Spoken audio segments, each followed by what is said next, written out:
What is the best messaging app for groups, for video chat, for security? That is what we're debating here on Download This Show. There's a world of apps and there's new ones launching pretty much every week. So we wanted to take you through some of the ones that may be worth considering. We have Olivia Rosenman, journalist and podcast producer. We have Daniel Van Boom from CNET. Actually, the one that's been getting the most attention at the moment is something called Houseparty. So what is it? It's like a chat room, I guess, like in the sense that like you just you see your friends, such and such is in Houseparty, and then you just join the chat. It's mostly popular among young people, surprisingly. Yeah. I just got bought by Epic Games, who are the people behind Fortnite, the big game as well, Olivia. Yeah, I mean, which maybe says something about its intended audience skewing younger, because I don't know about you guys, I can't think of anything worse than a group video chat with 7 people in it. Like, group chat is so annoying and people are talking over each other and inevitably someone has a bad connection, so they're 2 seconds after everyone and someone's cutting in and out and it just sounds like a nightmare. Well, they haven't released data for their users, but the analyst estimates that there are about 40 million people who use it. So it's not huge. However, it is big enough to have landed on a few American daytime talk shows with the idea of like, is this the next thing to be worried about with your kids? Should you be worried about your children on Houseparty? So between that and Fortnite merging together. And because there is a feature where like you invite friends and your friends can invite friends, so it is sort of meant to kind of, replicate that random, coming together of people. Do you remember the scene in Mean Girls with the group chat where so-and-so sitting on silent listening to that's what I imagine it is. I will say one thing in defense though.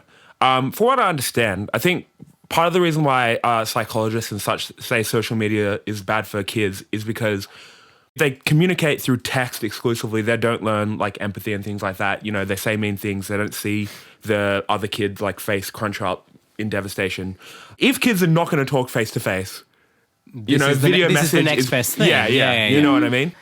Video chatting does return a degree of empathy. There was a fascinating story that did the rounds a couple of weeks ago where they were talking about a bit of software built into video chat that will move your irises in the return vision, so it looks like you're staring down the barrel, even though all of us are always looking slightly off camera because of the camera placement. I was like, that is both genius and super creepy. I agree. It's definitely better than texting. Although I would argue I'm not sure if those benefits extend to a group chat where you've got 7 tiny faces on your phone. Like, I think just the potential for distraction there is probably worse. I mean, and there is still something, it is great seeing a face. I sometimes feel like I can have more intimate conversations with just voice. Yeah, I agree, because like you focus on what you're saying as opposed to like me pretending like I'm looking down the barrel of the camera. Yeah, or then ultimately just checking yourself out as well, which is a thing that happens especially when you're talking to kids. If I had your hair, I would also be checking myself.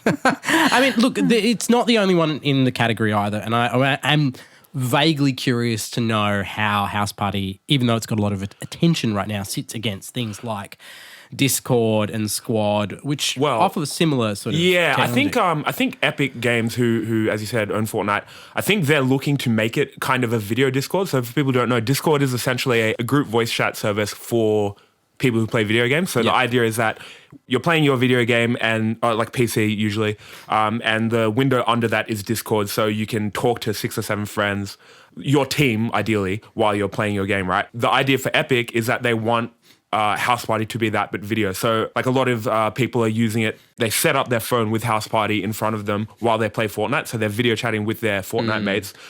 That sounds like kind of a niche service. It's worth $2 billion, right? So like, I think that is very much what Epic has in mind. Also, Facebook tried to buy it, but they didn't because they thought maybe it's getting suspicious if we buy everything. For a long time, we've talked about how there are certain Asian social media apps that are huge. Like obviously, there's WeChat, which is massive, and Line, I think, is another one.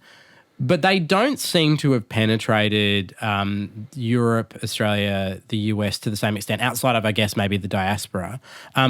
Olivia, for people that don't know, you lived in Hong Kong for a period of time. Why do you think things like WeChat haven't necessarily made the transition? Maybe they don't want to.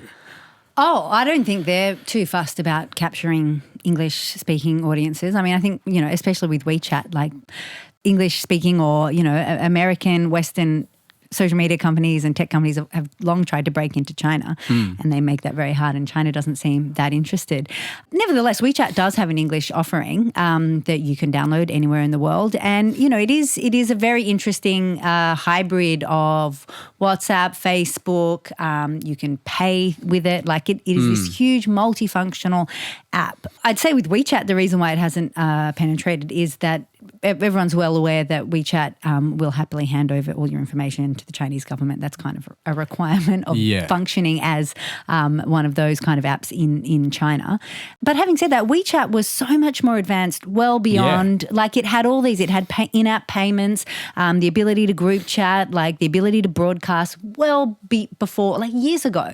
And it was kind of surprising to me that these hadn't penetrated here. I don't know, xenophobia, fear of things from outside probably. If you had to choose, if you wanted something that you could trust for its security, what app would you guys use?